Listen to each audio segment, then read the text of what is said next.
जनतेच्या नेतृत्वाचा नायक फक्त बाबा नायक।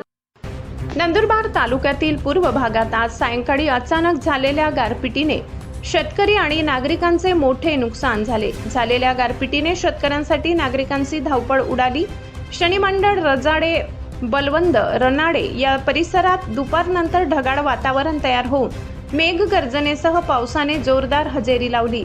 काही ठिकाणी वादळी वाऱ्यासह गारपिटीचा मारा झाल्याने जनजीवन विस्कळीत झाले।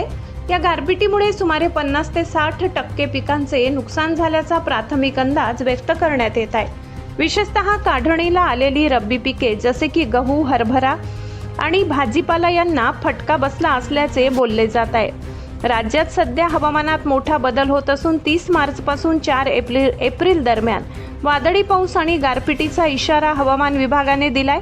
त्यामुळे नंदुरबारसह खानदेश भागात अशा प्रकारच्या अवकाळी पावसाच्या घटना वाढण्याची शक्यता वर्तविली जात आहे। जनतेच्या नेतृत्वाचा नायक फक्त बाबा नायक।